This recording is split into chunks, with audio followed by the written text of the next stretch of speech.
자, 여러분 시험에 딱 10년 됐는데 그래도 한번 보시면 프린트 4페이지 문제 나왔던 거. 자, 프린트 4페이지 1번 문제. 민법의 관행 옳지 않은 것. 1번. 일단 성립한 관습법이라도 사회 구성원들이 그 관행의 법적 구성에 대해서 확신을 갖지 않게 됐다. 즉 이제는 종중에 여자도 포함돼야지 이렇게 생각하면 그 효력이 부정이 된다 이겁니다. 2번. 관습법이 헌법의 남녀평등에 위반할 때는 법원이 그 효력을 부인할 수 있답니다. 3번. 민법 제1조에서 법률은 국회가 제정한 법률 즉 형식적 의미의 법률만을 의미한 게 아니고 성문법, 실질적 의미의 법률을 의미하죠. 그래서 3번이 틀렸습니다. 정답이 되는 거고. 자, 4번. 사실은 관습은 법이 아니니까 판사가 모를 수도 있으니까 그 존재를 당사자가 주장하고 뭐하라? 증명하랍니다. 5번은 아까 106조 법조문이죠. 임의기존과 다른 관습이 있는 경우에 당사자의 의사가 명확하지 않을 때는 그 관습, 사실은 관습이 아까 목사 임신이었죠. 그게 먼저 우선한다. 이렇게 해서 24회 9년 전에 여러분 시험에 나왔던 거. 그렇게 이런 식으로 문제가 출제된 거는데 이게 마지막이고 그 다음에는 거의 안 나오고 있습니다. 그래서 한 번 정도는 더 나올 수 있을지 몰라도 이제는 큰 문제보다는 나오면 지문 하나 정도 요 정도로 나올 거니까 그 정도로 신경을 쓰시면 되고. 자, 그 다음에 이제 24페이지 자, 칠판을 좀 보십니다. 자, 이건 이제 법대 모든 기본서에 다 써져 있는 말입니다. 사람이 세상을 살아가는 걸 생활관계 이렇게 부릅니다. 근데 생활관계는 크게 두 가지로 나뉩니다. 인간관계하고 법률관계 두 가지로 나누는데 차이점은 간단합니다. 인간관계라고 하는 건 백그라운드에 도덕이나 종교, 관습 이건 말 더 있죠. 여기서 규율되는 관계가 인간관계고 법에 의해서 규율되는 법률관계가 법률관계입니다. 그러면 너무나 간단한 게 여러분 20살, 20살 먹었다. 그럼 만 19세 이상이니까 성년자입니다. 성년자가 담배를 피는데 여기 금연구역이 아니면 성년자가 담배 피워도 상관이 없습니다. 근데 그 성년자가 담배를 피는데 지금 아버지 친구들하고 한 공간에서 있다. 근데 걔가 담배를 빠끔빠끔 핀다. 그러면 법적으로 그게 성년자니까 잘못한 게 없죠. 근데 사람들이 뭐라고 욕하죠. 저는 제대로 못 배웠네. 이렇게 욕하는 거. 근데 이거는 욕을 할 뿐이지 법원에 갈 일은 아닙니다. 그래서 이거는 인과관계, 법적인 권리무가 발생하지 않아요. 그래서 이거는 제가 강의할 수도 없고 강의도 못합니다. 못하고 이제 우리는 뭐만 우리가 공부한다? 법률관계. 그래서 여러분 책 24쪽의 목차가 그래서 법률관계예요. 그 법률관계. 그러면 여러분 칠판 보십니다. 법률관계는 뭔가 문제가 있으면 법으로 도움을 받을 수 있다고. 즉 법률관계는 뭔가 문제가 있으면 법원 가서 나 도와주세요 할 수 있다고. 그러면 법원 가서 도와주세요 하려면 그 사람한테 뭐가 필요하죠? 권리. 그걸 권리라고 불러요. 권리. 그러면 보통 한 사람한테 권리가 있으면 동전의 양면처럼 다른 사람한테 의무도 있다 없다. 있다. 그래서 법률관계를 권리 의무관계 이렇게 불러요. 근데 보통 권리가 있으면 뭣도 있다 의무가 있는 걸 사람들이 다 안다고. 아니까 굳이 의무라는 말을 쓰지 말자. 그래서 법률관계를 다른 말로 권리관계라고 불러요. 근데 굳이 관계라는 뒷글자를 빼도 이게 권리라는 걸 다 안다 모른다. 안답니다. 그럼 결국은 마지막으로 법률관계 이꼴 뭐가 되는 거죠? 권리. 여기도 의무가 있다는 걸 아는데 그냥 빼고 너무 기니까 권리만 있자는 겁니다. 권리. 근데 이러한 권리는 여러분 고정돼 있다. 항상 움직인다. 여러분이 커피를 사 마시는 거 여러분 돈에 대한 소유권을 넘겨주고 편의점에서 커피를 가져온 겁니다. 커피에 대한 소유권을. 그래서 권리 관계는 항상 변동됩니다. 여러분 자본주의 사회에서는 권리가 변동이 많은 게 좋다, 적은 게 좋다. 권리 변동이 많은 게 경기가 좋은 겁니다. 그게 좋은 거예요. 자본주의는.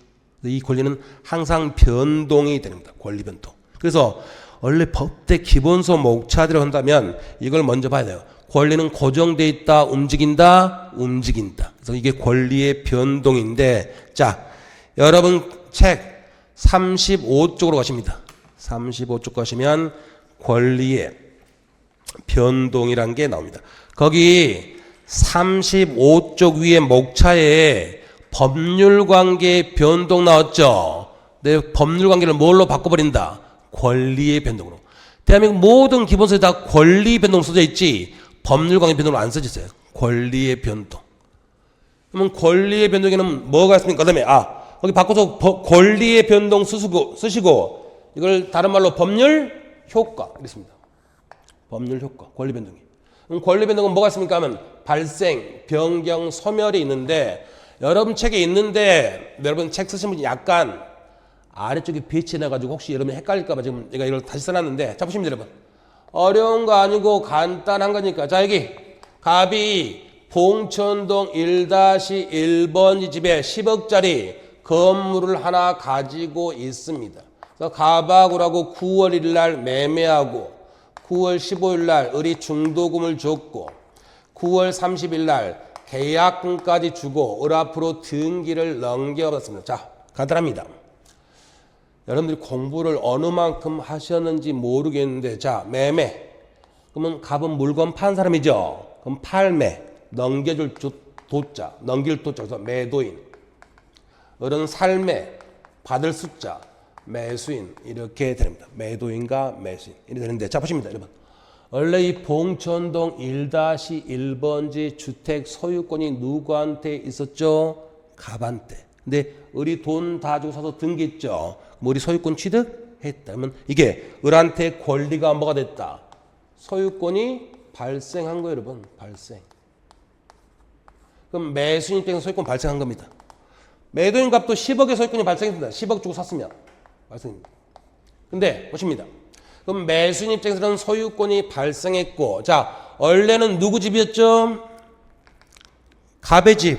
근데 돈 받고 팔고 등기 넘겨줬죠. 그럼 갑의 입장에서는 소유권이 남아있다 넘어갔다. 넘어갔죠. 그러면 소유권이 뭐였다? 소멸한 거죠. 소멸. 그러면 매수인 입장 한 번 봤고 매도인 입장 한 번 봤으니까 이제 여러분과 저 우리 입장. 우리 입장에서 원래는 누구 집이었는데 갑의 집. 을한테 소유권이 넘어갔죠. 소유자가 바뀌었네. 이게 뭐죠? 변경. 이게 권리 발생, 변경, 소멸이에요. 근데 여러분 칠판 보십니다. 을이 이제 집을 건물 샀다고 친구들한테 자랑을 하고 싶을 거 아닙니까? 우리 친구들한테 자랑할 때 야, 나 소유권 발생했어. 이렇게 자랑한다 안 한다? 안 하죠. 나 소유권 뭐 했어? 취득했어. 그래서 발생을 다른 말로 뭐라 부른다? 취득. 이꼴 취득. 그 다음에 갑의 입장에서 보시면 여러분. 갑의 입장에서 나 소유권 소멸했어. 이렇게 말하면 친구들이 뭐라 물어보죠? 너네 집 불탔니? 물어보고 있죠. 소유권 소멸했다고 그러면. 그러니까 갑은 아니 나 소유권 넘겼어. 그래서 이 소멸을 다른 말로 뭐? 상실. 이 말입니다. 그래서 우리 시험 범위가 아니라서 그렇지 여러분. 권리의 변동은 권리의 발생, 변경, 소멸. 다른 말 있습니까? 있습니다. 취득, 변경, 상실입니다. 이렇게 하고 물권법 가면 말이 너무 긴데요. 해서 그럼 줄여주세요. 그럼 줄여줍니다. 법이 권리의 득, 실, 변경으로. 그럼 채권법 책에도 기본서 이 용어가 있긴 해요. 근데 이건 노무사 시험에서는 중요하지 않기 때문에 우리가 별로 신경 쓸 필요가 없습니다. 네, 그래서 여러분 이것도 알 필요 없어요. 알 필요 없는데 지금 제가 뒤에 엄청 여러 가지 문제랑 연결되는 기본 이론 이걸 하나를 정리하고 싶어서 지금 이렇게 쓴 겁니다. 이 내용도 필요 없고. 그럼 이제 여기서 권리의 발생이 다른 말로 뭐다? 취득. 취득. 근데 이 취득에는 원시 취득과 무슨 취득? 승계 취득. 자 보십니다 여러분. 원시 거기 뭐 진정 원시 취득, 부진정 원시 취득인데 그건 읽을 필요 없습니다. 전혀 의미 없고 칠판. 여기 일부러 개념을 제가 써 드릴 수 있는데 일부러 안 썼어요. 일부러 안 쓴 이유는 개념 시험이 안 나오니까. 그냥 하나만 보시자고. 그러면 여기 원시 취득은 승계 취득의 반대말인데 승계는 한자말로 이을 승자 이을 계자예요. 앞 사람의 권리를 넘겨받았다고. 이게 승계 취득입니다. 그럼 반대말이 무슨 취득? 원시 취득. 그러면 원시 취득은 앞 사람의 권리를 넘겨받지 않고 처음으로 새롭게 권리를 취득한 거. 이거 강의 안 하려고 했더니 여러분 물건에서 여러분 집에 한 번 줌이 나왔더라고. 건물의 신축이. 그래서 자 여러분 땅에다가 어떤 사람이 건물 지면 건물을 신축한 사람이 소유권 취득하거든요. 그 사람은 남한테 소유권을 넘겨받은 게 아니고 지가 최초로 취득했죠. 그런 건 무슨 취득? 원시 취득. 그래서 다른 시험에 이제 이게 뒤에가 시험에 나오는데 우리 시험 범위는 노무사는 이게 시험 범위 아니니까 신경 쓸 필요 없고 개념만 이런 게 원시 취득이구나. 그럼 이제 승계 취득은 앞 사람의 권리를 넘겨받는 거. 근데 두 개가 이전적 승계하고 설정적 승계. 너무 쉬워요 여러분. 나중에 공부하면. 지금 좀은 처음이니까 어렵지만. 그러면 이전적 승계가 앞 사람이 권리를 상실하고 그 권리를 뒷사람이 가져가는 거. 이게 이전적 승계. 그럼 설정적 승계는 앞 사람이 권리를 상실하지 않고 그 권리의 일부만 뒷사람한테 넘겨주는 거. 그러면 어려운 게 아니고 여기 보시면 우리가 이제 우리 시험 범위 이거니까 이걸로 설명해야 될 것 같은데 그냥 전세권을 하겠습니다. 갑이 자기 집을 을한테 전세를 설정해주면 여전히 집 주인은 누구죠? 갑. 근데 전세 기간 중에는 갑이 삽니까? 을이 삽니까? 을이 샀죠. 그러면 살 수 있는 권한을 을한테 넘겨줬죠. 권리는 여전히 가지고 있으면서 일부 권한을 넘겨준 거. 이런 게 설정적 승계입니다. 그래서 이런 걸 나중에는 그냥 가 필요 없고 시험에 안 나오니까 이 설정이란 말이 나오면 설정적 승계로 이렇게 하시면 돼요. 승계. 그다음에 대부분은 이제 이전적 승계. 또 갑이 을한테 집 팔았다. 그러면 갑의 소유권이 그대로 을한테 넘어갔다고. 이게 이전적 승계. 갑이 을한테 공짜로 물건 줬다. 그러면 갑의 소유권이 을한테 넘어갔습니다. 이게 이전적 승계입니다. 그래서 대부분 이전적 승계인데 문제는 이거. 특정 승계하고 포괄 승계. 자, 보십니다. 개념은 여러분 책에 있기 때문에 안 써놨습니다. 특정 승계는 하나의 원인으로 하나의 권리가 넘어가는 거. 칠판 붙입니다. 여기 매매 계약 몇 개 있죠? 하나. 계약 하나로 소유권 하나 넘어갔다. 이게 무슨 승계? 특정 승계. 갑이 집 물건 하나 주면 증여하면 을이 욱해서 넘어가면 그것도 하나의 원인으로 하나 권리 넘어가는 거. 그래서 이게 특정 승계입니다. 그럼 이제 이것 때문에 본 건데 그럼 포괄 승계는 하나의 원인으로 다수의 권리가 한 번에 넘어가는 거. 자, 아버지 갑이 있고 자식이 갑 다시예요. 근데 외동입니다. 와이프도 돌아가시고 안 계세요. 그러면 아버지가 사망하시는 그 순간 아버지의 소유권, 그다음에 채권, 전세권, 아버지의 모든 권리가 다 누구한테 넘어간다? 자식한테. 그래서 하나의 원인으로 다수의 권리를 취득한 게 포괄승계입니다. 근데 이걸 알자고 공부한 게 아니고 이 포괄승계란 말은 앞으로도 엄청 나와요. 그래서 여러분들이 앞으로 이게 잘 이해가 안 되시면 회사 합병도 있고 여러 가지가 있는데 여러분 그냥 앞으로 책을 읽다가 포괄승계 나오면 뭘로 바꿔서 읽으시고 상속. 그다음에 포괄승계인 나오면 뭘로 바꾸신다? 상속인. 포괄승계 나오면 상속. 포괄승계인 나오면 상속인. 이렇게 바꿔서 읽으시고 그럼 포괄승계인, 상속인. 자, 시험 문제가 여러분 뒤에 써먹어야 되니까 포괄승계인 그러면 여러분들이 상속인 이렇게 바꾸시고 얘는 아버지의 지를 그대로 넘겨받았기 때문에 얘는 제3자다 아니다. 제3자가 아닙니다. 법률용 쓰지 말고 그냥 한몸. 아버지와 자식이 살아있다. 그러면 아버지와 자식은 별개예요. 절대로. 부자지가 있는 별개인데 아버지가 사망해버렸다. 그 순간 아버지와 자식은 한몸이 됩니다. 나중에 엄청 써먹습니다. 이거. 한몸이지 제3자에 해당할 수는 없다. 이렇게 해서 뒤에 써먹을 거. 제가 아까도 말씀드렸는데 오늘 우리가 오전에 1, 2, 3회차 하더라도 시험에 나올 거 그렇게 많지가 않아요.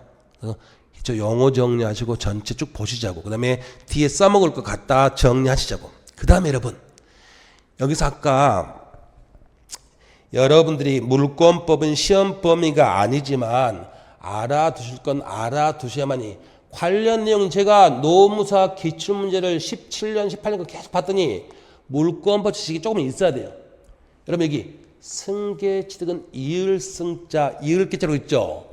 앞사람한테 권리를 넘겨받는다고. 그러면 법이 아니고 사회대의 원칙 자체가 어떤 사람은 자기가 가지고 있는 것보다 더 많은 걸 뒷사람한테 넘겨줄 수가 없다고. 가진 만큼만 넘겨줘요. 가진 만큼만. 그러면 보십니다. 여기 앞사람 권리가 100이 되면 이걸 넘겨받으면 뒷사람이 그대로 100이 될 수 있다고. 근데 앞사람이 70밖에 없다 권리가. 그럼 뒷사람도 얼마? 70입니다. 앞사람이 0이다. 뒷사람은 100으로 믿었다. 100이라고. 천사다. 선이다. 이런 말 나옵니다. 근데 앞사람이 뭐죠? 0.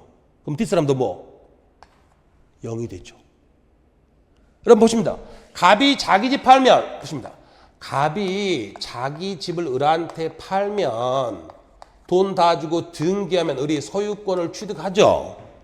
100을 넘겨받았어요. 근데 이 집에 갑이 현재 병한테 전세를 주고 있다. 집 5억짜리에 이걸 쓰면 여러분 헷갈리니까 바꿨습니다. 갑의 집이 원래 이 갑의 집을 병이 사서 등기하면 온전한 소유권을 쓰는 게 원칙인데 갑의 집이 5억짜리인데 여기에 을이 3억의 전세를 살고 있고 지금 전세 기간 중이라고. 이걸 갑이 병한테 팔았다. 병이 등기했다. 그럼 병은 이 집 소유권은 취득한 건 알겠는데 완전한 소유권을 취득했습니까? 이 저당권의 부담을 인수했습니까? 인수했죠. 앞사람 권리가 100이 아니야. 아니니까 뒷사람도 100이 될 수가 없어요. 앞사람이 가진 만큼 전세권을 받으면 있는 만큼만 넘겨받을 수가 있다고. 이게 법의 대원칙이라고. 그러면 앞사람한테 권리가 없다면 뒷사람은 천사라도 권리를 취득할 수가 없는 게 법의 원칙이라고. 그래서 아까 가장매매 통정을 표시하면 뒷사람은 원칙 보호가 안 되는 게 원칙이에요. 근데 법이 특별히 너 선이니까 보여줄게. 선의의 3자면 그때는 보호됩니다. 근데 여러분이 앞부분에서 선의의 3자가 보호된다. 이걸 많이 공부하다 보니까 객관식 문제 풀 때 제일 많이 듣는 게 앞에 권리가 없는데 뒷사람이 선입니다. 그럼 보호합니다 이렇게 나오면 다 여러분들이 보호를 하려고 문제를 풀어버려야 되더라고. 근데 보호되는 게 원칙이다. 안 되는 게 원칙인데 법에 특별 규정이 있으면 그때 보호가 된다고. 그래서 처음 공부할 때 여러분들이 이거는 나중에 다음 주에 바로 써먹을 거니까 갑의 집 소유권이 있어요. 멀쩡한 집. 자 보십니다. 근데 을이 갑한테 저 집 산 것도 아니면서 갑 모르게 등기를 위조해 가지고 지 앞으로 등기하면 이 등기 당연히 유효입니까? 무효입니까? 무효죠. 있습니다. 근데 을이 등기부에는 을의 이름으로 돼 있고 이걸 팝니다. 병이 사요. 병은 열심히 등기부다 조사했어요. 등기부에 누구 걸로 돼 있죠? 을 거. 그래서 이걸 믿었어요. 믿고 등기했다. 자, 문제풀이는 연역입니다. 그럼 이 사람은 소유권을 취득할 거냐 말 거냐 이거예요. 소유권 취득한다 못한다. 앞사람 권리가 100이다 0이다. 0이라고. 그럼 뒷사람도 뭐? 0. 일단 0이라고. 송치는 못한다고. 근데 법에 특별 규정이 있으면 이 사람이 보호될 수가 있는데 법에 특별 규정도 없다고. 없으니까 소유권 취득이 안 됩니다. 그래서 가장 쉽게 앞사람이 0이면 뒷사람도 뭐? 0. 그래서 여러분들이 지금 이것 때문에 얘기를 본 건데 자 보십니다. 포인트가 승계 취득은 앞사람의 권리를 그대로 넘겨받는 거니까 오로 하면 헷갈리니까 앞사람한테 권리가 없다. 그럼 뒷사람은 선이 뭐 무과실 천사 어떤 말에도 나와도 일단 뒷사람은 권리가 있는 것 없는 거다. 없습니다. 이렇게 하시고 근데 혹시 이 뒷사람을 보호한다는 법의 제3자를 보호한다는 특별 규정이 있다. 그때 보호되는 게 법의 기본 틀이라고. 그래서 시험에 나올 때 무조건 원칙 선이면 보호하지 이렇게 풀면 안 되고 원칙은 보호되지 않는데 법의 규정이 있을 때 그때 예외적으로 보호가 된답니다. 여기 개념들은 여러분 책에 있어요. 그래서 거기 35페이지에 진정원시 취득 거기 로마자 2에 1번 진정 원시 취득, 부진정 원시 취득. 제가 대한민국 어떤 시험을 봐도 한 번도 시험이 나온 법 없으니까 다 지우시면 되고, 그 아래가 중에서 본 게 아니고 여기 이 개념들은 거기 아래 써놨으니까 그걸 보시고 궁금하시면, 그리고 보실 필요도 없고 그냥 우리가 할 건 포괄성에 나오면 뭘로 바꾸신다? 상속인. 상속인은 제3자다 한몸이다. 한몸. 이건 엄청 써볼 거니까.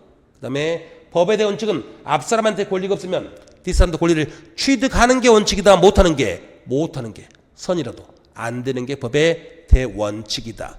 그렇게 해서 정리하시고, 뒤에 뭐 서멸이 있는데 굳이 뭐 보지 않으셔도 이렇게 바뀌는구나 이렇게 하시면 됩니다. 그러면 이제 우리가 보십니다 여러분. 법률관계는 다른 말로 권리라고 불렀고, 권리는 고정되어 있다. 항상 움직인다. 그게 권리의 변동. 저게 법률 효과.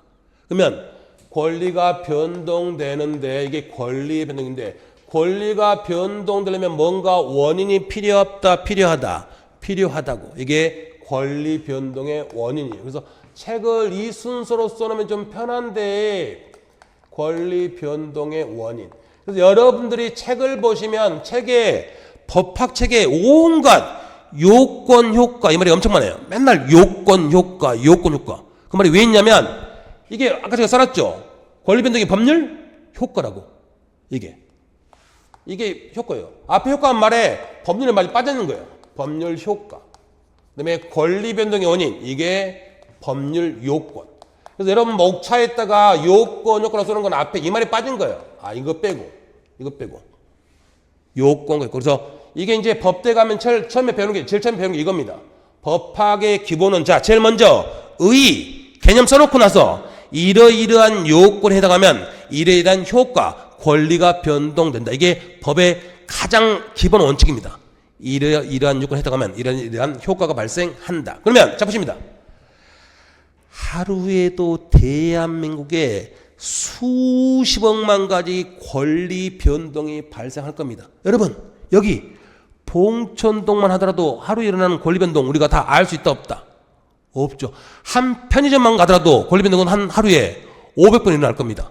그럼 편의점 그 수십 개 있다가 시장 온갖 게 다 권리 변동이야.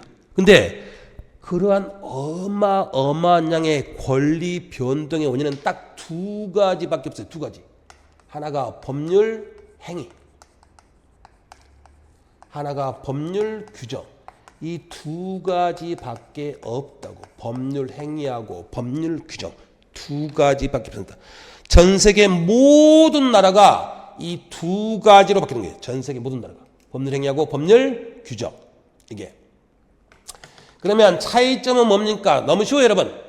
이건 좀 이따 이것만 상세할 건데, 법률 행위는 당사자가 원하는 대로, 즉 당사자의 의사대로 권리가 변동되는 게 법률 행위예요. 자, 여러분이 편의점 가서 커피를 사왔다. 그러면 여러분은 내 돈의 소유권을 넘겨주고 그 커피를 사기를 원했기 때문에, 편의점 사장은 커피 소유권을 넘겨주고 금전의 소유권을 취소하기를 원했기 때문에, 그래서 당사자의 의사대로 권리가 변동된다. 의사대로. 이게 써놨습니다. 당사자의 멋대로 의사. 이게 변동되는 게 법률 행위예요. 이제 우리가 여러분 이것만 가지고 이제 한 5일은 이것만 가지고 공부할 겁니다. 5일은. 법률 행위. 이것만 가지고. 그 다음에 이제 이 법률 규정은 여기 써놨습니다. 의사를 뭐한다? 무시합니다. 무시하고 말 그대로 법률 규정에서 효과가 발생합니다. 법률 규정. 이런 거 뭐가 있습니까? 굳이 안 써도 그러면 다 아는 거. 아버지가 보십니다. 아버지가 있고 자식, 갑, 다시가 있습니다. 아버지, 자식. 사이가 너무너무 안 좋아. 아버지가 자수성가했는데 자식이 잘못했어. 아버지 돈 벌써 몇 번 갖다 썼어. 근데 다 망했습니다. 또 사업한대. 그러면 아버지 입장에서는 얘한테 재산을 물려줘버리면 그 피 같은 손주들이 나중에 고생할까봐 걱정됩니다. 그래서 아버지가 자식한테 재산을 물려주기 싫어요. 그러면 아버지가 뭘 남기면 되죠? 유언.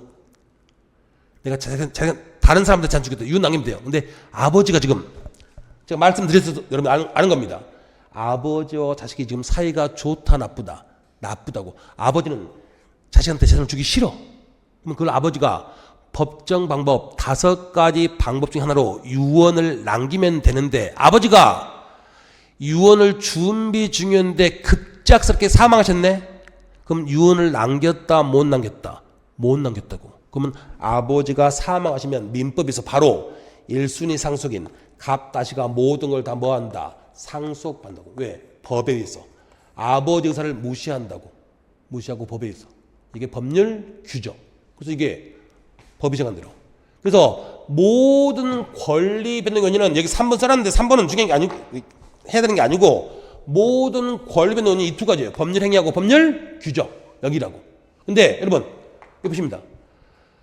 법률 규정은 법이 정하면 그대로 효과가 발생해요. 그럼 나중에 법률 규정만 따로 공부하면 돼. 그리고 저 법률 규정에 의한 물권 변동을 많이 공부하는 게 물권법이야. 근데 물권법 우리 시험 범위가 아니라고. 그러니까 우리는 그걸 전혀 신경 쓸 필요가 없고 그냥 원인 중에 하나구나 이거 마시면 돼요. 우리가 공부할 건 뭐뿐이다? 법률 행위. 그래서 여러분들이 이제 올해 40문제로 개정돼서 이제 여기서 세 문제 나올 텐데 그러면 어마어마하게 나올 겁니다. 보니까 어떤 사람들은 아마 민법 총칙 여기서 20문제 내고 채권법에서 20문제 내지 않을까. 그럼 민법 총칙에서 20문제 내면 온갖 데서 다 내야 돼요. 제 생각은 약간 채권법이 약간 더 많을 것 같긴 한데 그만큼. 그래서 이 법률행위 이것만 5일합니다. 그러면 5일 한다면 여기서 거의 15문제 여기서 나온단 말이에요. 법률행위에서. 쭉 법률행위에서 어떻게 성립하고 어떻게 효력 발생하고 쭉 나올 겁니다. 그래서 딱 머릿속에 권리 변동의 원인은 딱 2가지 뭐하고 뭐다? 법률 행위하고 법률 규정. 우리 뭐만 공부한다? 법률 행위. 이것만 앞으로 공부를 할 겁니다. 이렇게 하시고 그 다음에 이제 준법률 행위 있는데 자 제가 노무사 기출문제를 다 살펴봤더니 노무사에는 안 나왔어요. 준법률 행위. 근데 이제 나중에 우리가 뒤에 3주 4주차에 바로 대리부터 이거 써먹을 텐데 오늘 바로 나오겠구나. 오늘 바로 나올 텐데 방금 일부 강사들께서 민법 총칙에서 20문제가 나온다 그러면 어마어마한 양입니다. 그러면 이게 중개사에서 10년간 2번, 변리사에서 10년간 1번, 그 다음에 감정평가서도 10년간 1번 질문이 나왔기 때문에 요거예요. 질문이. 그래서 이 개념을 한번 보시면 됩니다. 이 개념을 중에서 보는 게 아니고 여러분 이것 때문에 나중에 써먹을 것만 좀 볼 겁니다. 자, 방금 법률행위는 당사자의 의사대로 효과가 발생한다고 그랬죠. 근데 법률 규정은 의사를 뭐한다? 무시한다고. 근데 사람이 어떠한 액션을 취했는데 그 사람에 의해서 그 사람의 의사에 따라서 효과가 발생하는 게 아니고 법이 효과를 주는 거.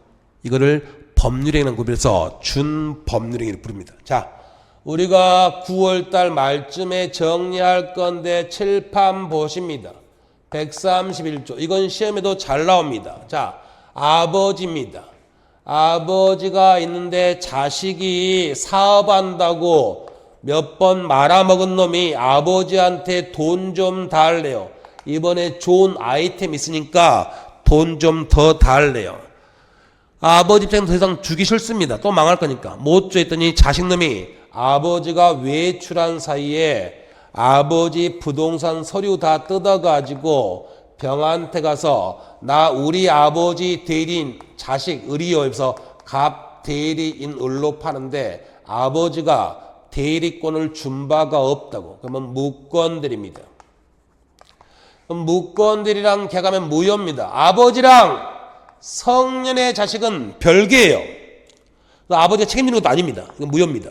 근데 이 병의 입장에서는 지금 을한테 돈 다 줬죠. 돈 다 줬는데 등기를 못 받았다고. 그럼 병이 갑한테 최고. 자, 최고는 촉구입니다.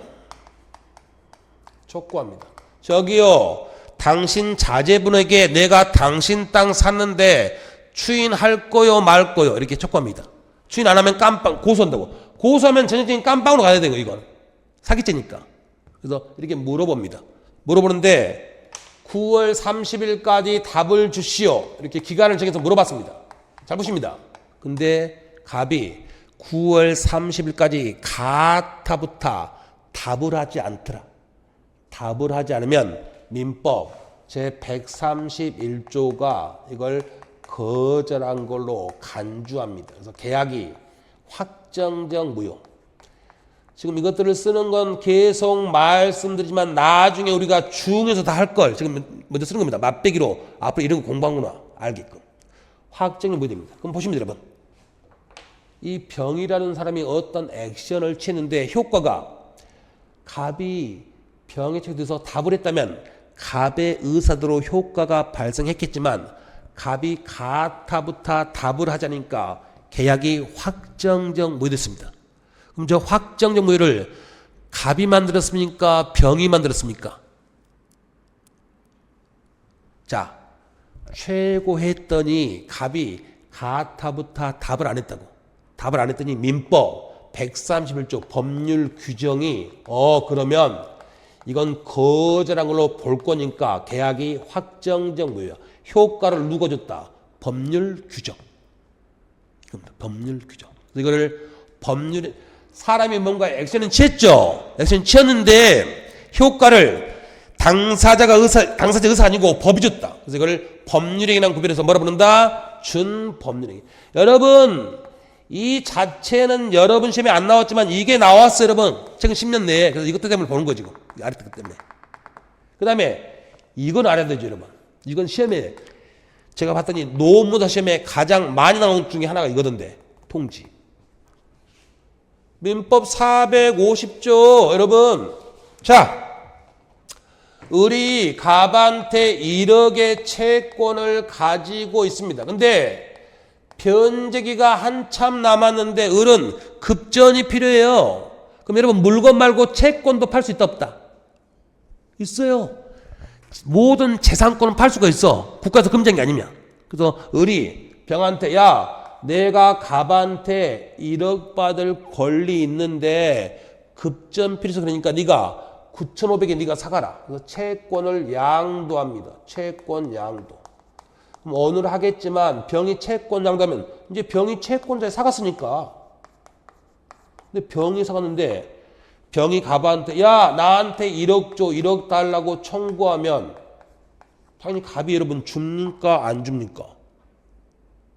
조금 이따 하겠지만 여러분 채권은 나랑 법률 관계를 맺은 사람한테 행사해요. 다른 사람한테 행사 못해. 그럼 병하고 갑은 법률 관계를 맺은 바가 없어요. 안 돼. 그럼 누가 채권 사갑니까 안 사갑니까? 안 사가죠. 여러분 이게 여러분 시험 보면 있다니까 민법 450조. 시험에 엄청 잘 나온다고. 또 채권 안 사가. 그러면 물건이든 채권이든 권리가 많이 팔려야 경기가 죽는데 경기가 죽는다고.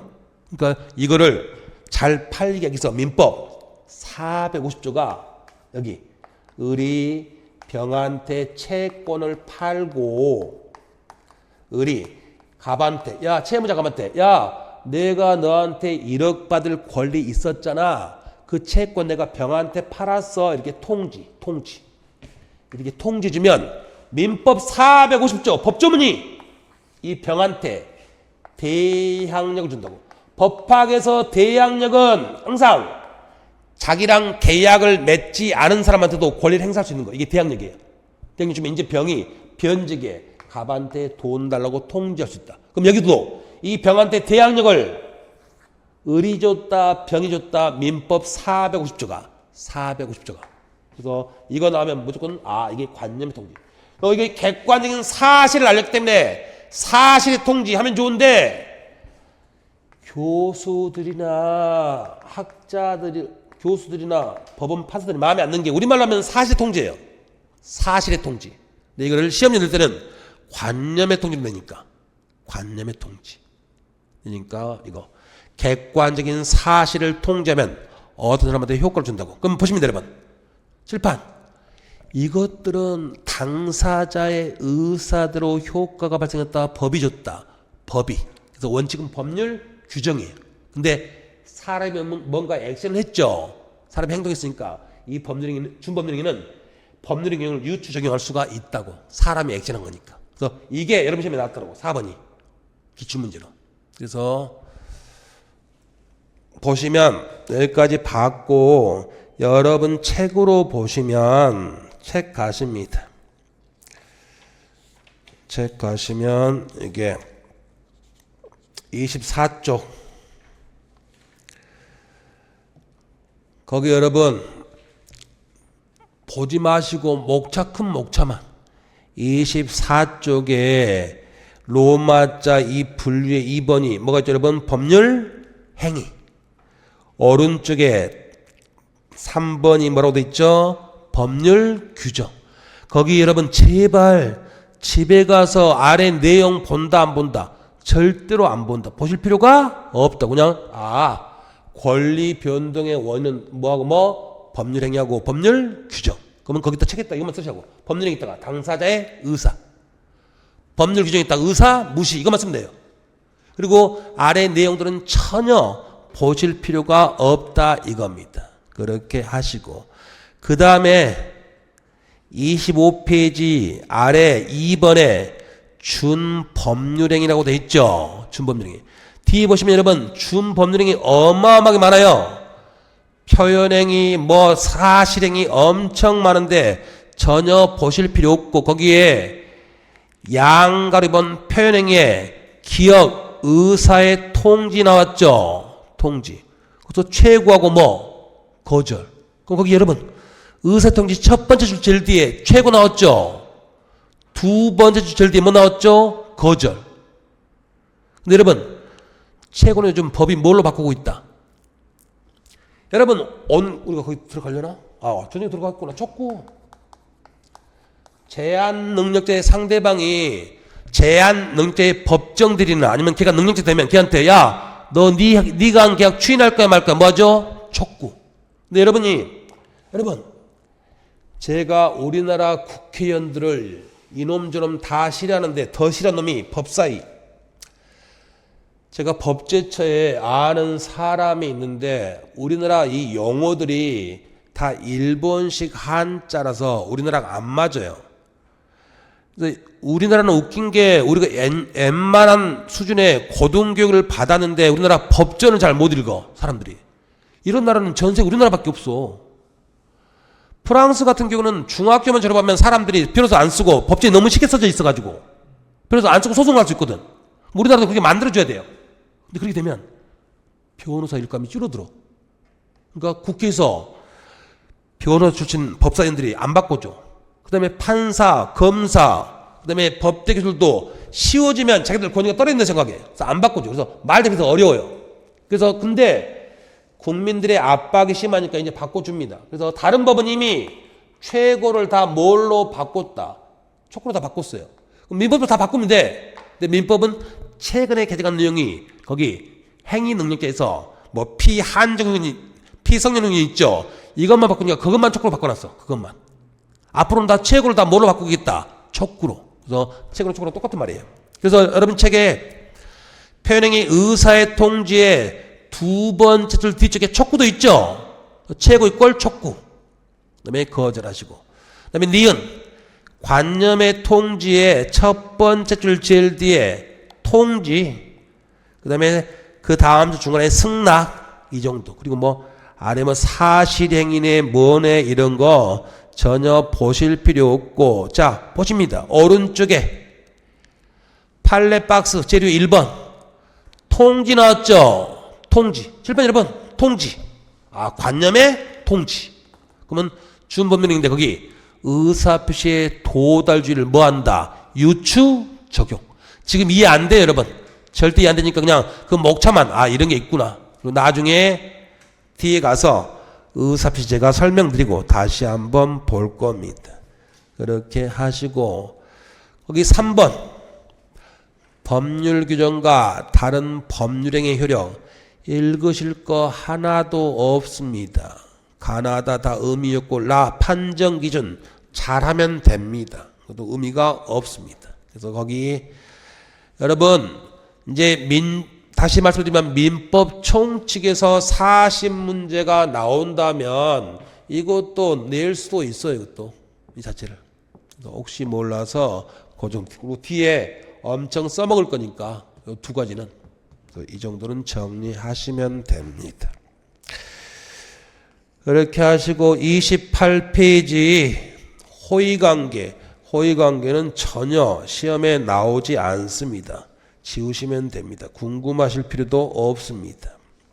그 다음에 오른쪽에 이제 권리와 의무에서 서설의 좋은 말입니다. 의미 시험과는 상관없고 구분은 한번 읽어보시면 아 이런 게 있구나 되는데 역시 시험 자체랑은 전혀 상관이 없어요. 없고 그 아래 권리의 종류에서 뭐 작용에 따른 분류, 뭐에 따른 분류 필요 없습니다. 필요 없고 뒤로 넘기시면 30페이지 지배권 있는데 거기다가 조금 이따 설명 드릴 텐데 여러분 그거 말고 나머지도 엄청 많아요. 근데 거기 지배권에다가 물권이 써놓습니다. 물권.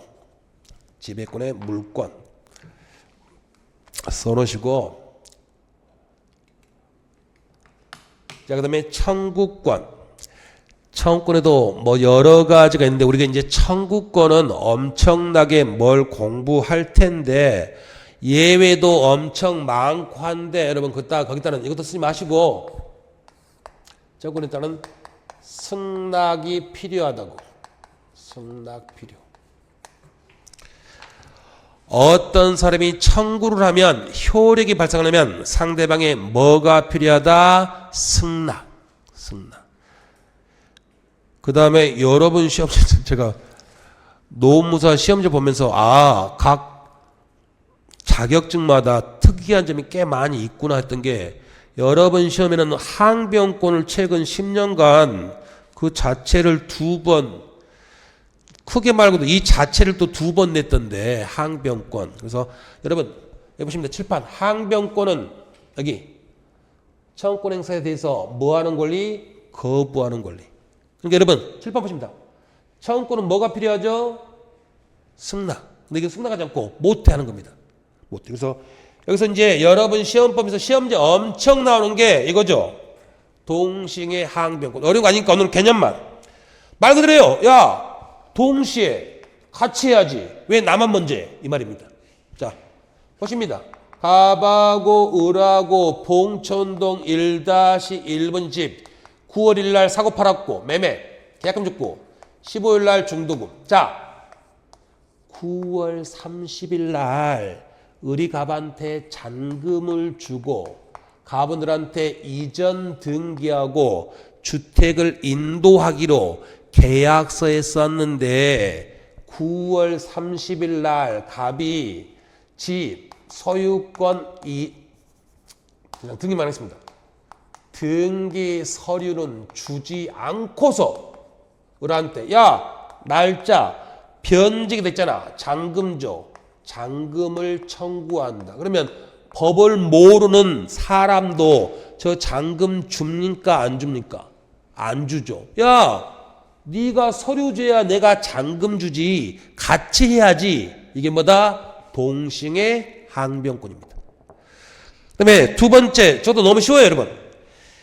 연대보증은 안 되는데 일반보증. 자 집에서 세 번째로 싫어하는 남편이 일반 보증인데 을이 갑한테 1억을 빌려주고 채권. 그러면 갑이 채무자인데 돈을 빌려줄 때 담보로 맡길 만한 물건이 없어서 사람을 병을 일반 보증으로 갑이 안 갚으면 병이 돈을 대신 갖도록 보증 썼는데 자 보십니다. 칠판. 근데 을이 채무자 갑한테 가서 돈 달라지 않고 바로 보증인 병한테 돈 달라고 합니다. 하면 병이 야 갑한테 돈 있거든. 그러니까 일단 갑한테 가서 갑의 재산 검색해서 거기서 돈 받고 못 받은 게 있으면 나한테 와야지. 나한테 먼저 오지 마. 이게 최고 검색의 항변권입니다. 여러분 시험에 나와요. 검색권. 이게 두 가지. 그다음에 상속의 한정성이 좀 필요 없고. 그럼 여러분 보십니다. 칠판. 여러분 시험 봤더니 2번 다 이게 나왔더라고. 아니 한 번 따로따로 나왔는데 이거 나왔더라고. 자 보십니다.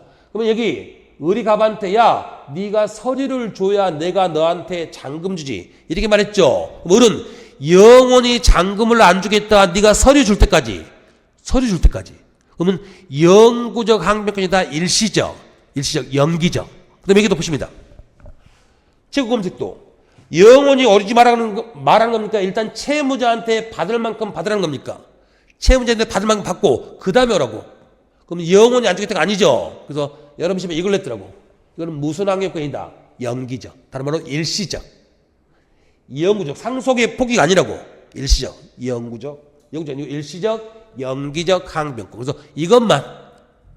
그래서 여러분 책에다 체킹하시면 30페이지 가시면 거기 항변권, 니은, 유형의 첫 번째 줄 제일 뒤에 연기적 항변권에다가 가로 안에 동시잉의 항변권하고 최고 검색의 항변권 있죠. 그 정도만 여러분 시험에 기출이니까 그 정도만 정리를 해 두시면 됩니다. 그리고 칠판 보십니다. 형성권. 자, 여러분, 이거는 말 그대로죠. 형성권. 일방적인 의사표시에서 법률관계를 형성한다고. 자, 여러분 저 보십니다. 나중에 다 할 건데, 자, 갑에 부동산이 있는데 을이 사기쳤어요. 그러면 사기당해서 매매 계약을 하더라도 계약은 유효하거든요. 근데 나중에 사기당한 피의자 갑이 이 계약이 자기한테 불리하다. 그럼 당연히 을이 갑한테 야 네가 나한테 사기쳤으니까 나 계약 취소할 거야. 계약을 취소하면 을이 승낙을 해야만 계약이 무효됩니까? 그냥 무효됩니까? 그냥 무효되죠. 자 여기 보십니다. 청구권은 원칙 상대방의 뭐가 필요한데? 승낙이. 형성권은 말하는 사람이 일방적으로 말하면 그 사람의 의사대로 효과가 발생한다고. 이게 형성권이에요. 형성권. 그래서 여기 제가 상대방 있는 단속 써놨는데 조금 더 설명드릴 거고 여기 보시면 여기 반가리번 여러분 시험에는 10년간 12년간 지문 2개 나왔던데 그냥 쉽게 생각됩니다. 일방예약 완결권 뭐냐면 자 여러분들이 유명 식당에 주말에 식사를 5인분 미리 예약해놨어요. 그럼 내가 그 주말 그 시간에 가서 제가 예약한 사람입니다. 밥 주세요 하면 이미 예약을 해놨죠. 그럼 식당 사장이 승낙하지 않더라도 이미 계약은 성립한다. 이게 형성권. 여러분 시험의 기출문제 지문이고 그 다음에 이거는 나중에 할 건데 채권자 취소권 406조. 이거는 일반적으로 여러분 모든 형성권 뿐만 아니라 모든 권리는 재판에서 개인끼리도 행사할 수 있어요. 근데 특이하게 꼭 재판에서만 행사해라. 이게 제한되어 있는 게 있거든요. 이것도 여러분 시험 기출문제인데 이걸 많이 할 거니까 나중에. 그래서 이게 채권 취소권. 근데 이거는 나머지는 재판상이든 재판에든 다 행사할 수 있는데 이거는 재판상으로만 행사할 수 있습니다. 그래서 여러분 책 보시면 30페이지 유형을 가시면 나머지는 보실 필요 없고 31페이지 제일 위에 앞쪽에 일방예약 완결권 거기 밑줄 하나 치시고 일단 기출 나온 거니까 그 다음에 그 다음 줄 중간 앞쪽에 채권자 취소권 이건 재판상으로만 행사할 수 있고 이에 대한 행사기간을 출소기간. 자, 출소기간이라는 말은 재판을 해야 된다. 소송을 제기해야 된다. 그래서 출소입니다. 깜빵에서 나온 기간이 아니고 재판상 행사라. 소송을 제출하라 해서 출소기간. 나중에 그것만 한 10분 할 거니까 넘어가시고 그 다음에 니은 이건 지급하는 게 아닌데 체킹만 하시라고. 청구권으로 표시가 되었으나 형성권의 권리. 그래서 내용은 청구권이라고 되어 있는데 아니 표시는 내용은 형성권. 거기서 지상물 매수청권 밑줄 부속물 매수청권 그 다음에 그 아래 중간에 대금 감액 청구권 그다음에 차임, 증감, 정권 그 정도만 밑줄 하시면 됩니다. 나중에 다 해서 여러분들이 쉽게 알 수가 있어요. 설명도 나중에 왜 매수 청구란 말을 왜 붙었는지 설명을 드릴 겁니다. 그래서 그때 보면 쉽게 알 수 있으니까 지금 여기까지 보시고, 그다음에 이제 목차를 바꿔서 여러분들이 지금 이걸 할까?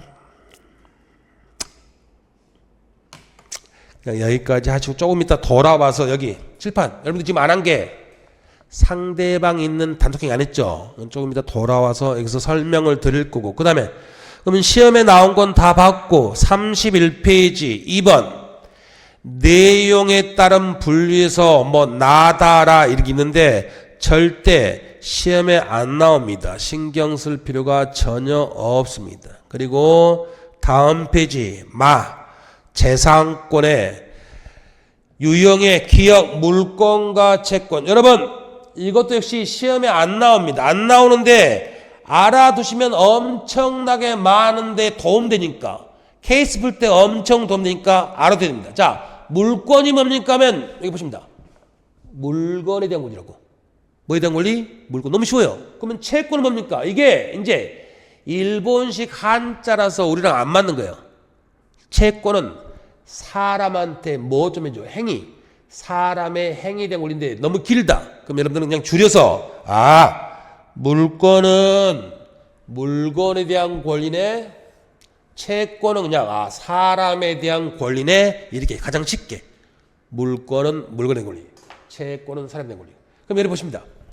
여러분 앞에 여러분 민법책이 있습니다.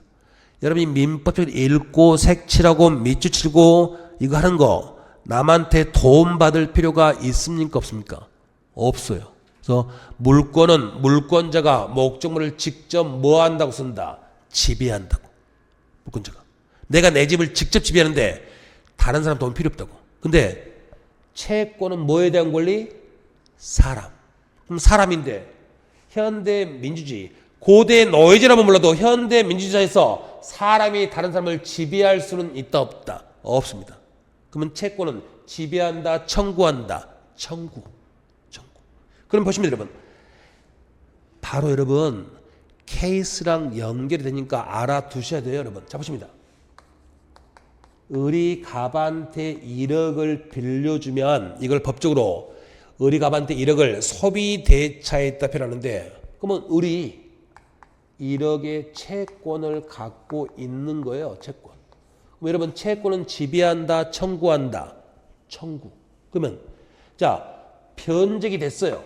그럼 변제기가 도래하면 갑이 을한테 돈을 갚아야 되는데 안 갚아요. 그래서 을이 갑의 집에 가봤더니 안방, 현관, 거실에 돈다발이 쌓여있어.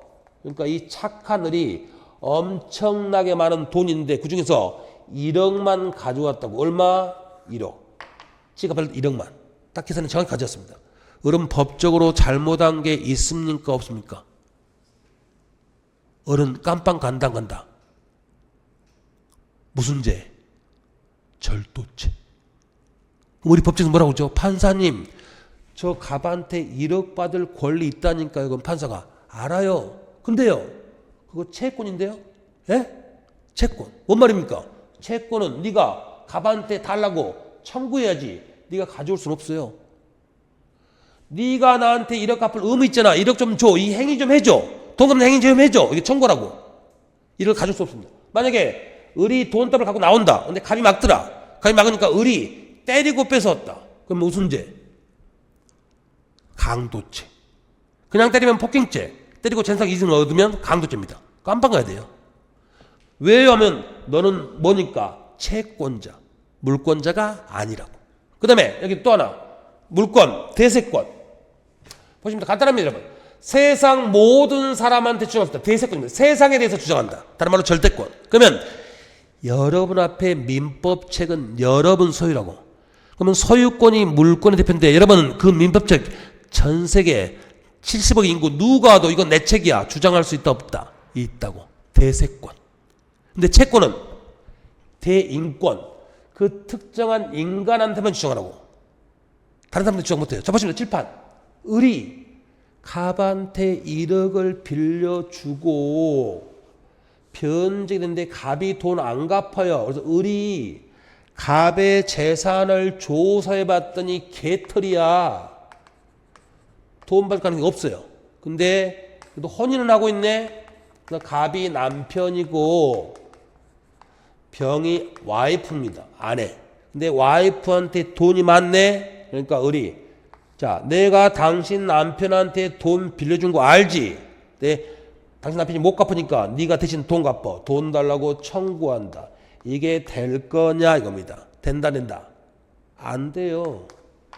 와이프가 처음부터 보증을 섰거나 아니면 공동채무자만 몰라도 을은 지금 누구한테 돈 빌려줬죠? 갑. 그러면 을은 누구한테만 돈 달라고 한다? 갑한테만. 갑한테만 돈 달라고 하지 병은 채무자가 아니라고. 그래서 여기 보십니다. 특정한 인간한테만 돈 달라고 해도 대인권이라고. 그래서 이 자체를 묻는 시험이 절대 안 나와요. 안 나오는데 이제 우리는 이쪽부터 이제 아래쪽. 이게 많이 중요하죠. 아래쪽이. 그래서 여러분들이 나중에 임차권, 여러분들이 착각하시는데 임차권은 나중에 공부하겠지만 채권이에요. 자, 보십니다. 그러면 갑의 땅에 을이 임차권이에요. 여러분, 임차권. 그럼 미리 쓰면 임차권은 물권이다, 채권이다. 채권. 그럼 을은 누구한테만 임차권을 주장하죠? 임대인 갑한테만. 그러면 중간에 얘가 임대차에 살고 있는데 중간에 땅 주인이 병으로 바뀌어버립니다. 병이 을한테 너 나가. 이렇게 하면 을이 나 임차권 있거든 못 나가. 버틸 수 있냐 이겁니다. 버틸 수가 없어요. 원칙. 왜? 얘는 뭐니까? 채권자니까. 얘는 갑한테만 주장한다. 갑한테만. 걔한테 주장 못해요. 그래서 이게 땅이 아니고 집이다. 집이 되면 이제 집의 임차인들이 엄청나게 쫓겨나는 거예요. 채권이니까. 지방에서 올라와서 돈 벌어서 이제 겨우 집 한 채 빌렸는데 엄청 쫓겨나는 겁니다. 그래서 사회 문제가 되니까 안 되겠다. 원래 등기라고 하는 건 물권이 타는 건데 얘는 채권이지만 너 등기하면 이제 대양력 버틸 수 있게 해줄게. 이렇게 해놨는데 민법 621조가 우리 다 공부할 거예요 여러분 이거. 근데 문제는 법을 잘 만들어야 되는데 저거를 임대인이 반대하면 등기가 안 돼요. 그럼 임대인들이 등기를 해준다 안 해준다? 안 해줘요. 그럼 또 집주인 바뀌면 다 쫓겨날 수밖에 없다고. 그래서 더 이상 민법으로는 문제결이 안 되니까 그래서 주택임대차 보호법이네 상가 건물 임대차 보호법 이런 거 만들어가지고 주택은 주민등록 인도하면 되고 등기 대신에 상가는 사업자 등록 인도하면 되고 이런 시험에 안 나오지만 이 법을 만든 이유가 처음부터 임차권을 물권으로 만들어놨다면 집주인 밖에도 배째 버틸 수가 있다고. 근데 채권이니까 원칙은 임대인 자기랑 계약한 사람한테만 주장하지 다른 사람한테 주장 못해요. 그럼 앞으로 여러분들이 노무사 시험에서 이건 좀 난이도가 좀 높네 이런 시험 문제 어려운 거 풀 때 대부분 이걸 가지고 많이 낼 겁니다. 그래서 딱 다른 거 다 필요 없고 딱 두 가지만 물권은 대세권 채권은 대인권. 나랑 계약을 맺은 그 사람한테만 주장하지 다른 사람한테는 주장할 수가 없는 게 원칙이라는 거. 이렇게 해서 정리를 하시면 됩니다. 그래서 여러분 책에 32페이지에 유형에서 기억이 물권이고 니은이 채권인데 거기 내용들 뭐 여러 가지 있는데 보실 필요가 없다고 그냥 딱 이걸로만 정리를 하십니다. 이걸로만. 정리면 끝이니까. 그렇게 하시고 그 다음에 아래 로마자 3번에 권리에 경합해가지고 온갖 경합이 있는데 이 책을 보고 노무사는 또 이런 게 또 시험에 나오나 제가 아무리 눈 씻고 찾아봐도 없어요. 이건 다른 시험에도 안 나옵니다. 나중에 이제 써먹을 게 33페이지 거기 재료의 무효와 취소의 경합 이거 이제 나중에 한 번 정도는 설명 드릴 텐데 남은 필요 없어요. 그래서 여기도 보실 필요가 없어요. 그럼 뒤에 가시면 이제 권리의 충돌 이것도 이제 물권법 우리 시험법이면 몰라도 시험법이 아니에요. 아니니까 보실 필요 없고 혹시나 의미가 있는 게 보시면 거기 유형의 나 보시면 보십니다. 채권과 채권 충돌. 이건 뒤에 좀 써볼 거니까 보십니다. 동일한 채무에 대해서 수개 채권이 충돌하는 경우에 수개 채권은 먼저 성립한 권리라도 나중에 성립한 권리와 평등하게 다뤄진다. 이를 채권자 평등 원칙. 그래서 여러분들 다 필요 없고 여기 채권자 평등 원칙 이건 머릿속에 기억해 두십니다. 자, 여러분 시험 문제를 봤더니 민총에 반사회질서 법률행위 관련해서 물론 작년에 이중매매가 지문으로 나오긴 나왔지만 큰 문제로는 안 나오던데 변리사, 간평등, 대한민국 모든 시험 문제 큰 문제로 10년에 두세 번씩 나오는 게 이중매매니까. 자, 을이 8월 1일 날 부동산을 매매하고 그다음에 자, 매매했습니다. 그냥 매매만 했습니다. 치고. 그다음에 아직 갑일한테 등기를 안 넘겨주고 있는데 병이 똑같은 당을 9월 1일 날 매매했다고. 그러면 나중에 할 텐데 매매하면 이제 우리 갑한테 계약했으니까 소유권 넘겨달라고 소유권 이전 등기를 청구할 수 있어요. 이전 등기를 뭐 한다? 청구. 그럼 병도 샀죠? 그럼 병도 갑한테 소유권 이전 등기를 샀으니까 청구를 합니다. 청구. 그럼 둘 다 청구죠? 청구. 물권, 채권. 채권. 그럼 여기서 을이 병보다 한 달 먼저 샀죠? 이때 을, 병 누가 우선하냐 이겁니다. 한 달 먼저 산 거 의미 있다 없다? 없다고. 먼저 뭐 한 사람이? 등기. 그래서 병이 나중에 샀는데 병이 먼저 등기해버리면 이 사람이 원칙 소유권 취득한다고. 을이 야 내가 먼저 샀어 내놔. 이게 안 된다고. 이게 채권은 날짜를 따진다 안 따진다? 안 따집니다. 채권자 평등. 그래서 채권은 우열관계가 없는 게 원칙이다. 그렇게 해서 그 정도만 보시면 됩니다. 거기까지 정리를 했고 그 다음에 이제 10분 쉬었다가 나머지 부분들 쭉 한번 보도록 하겠습니다.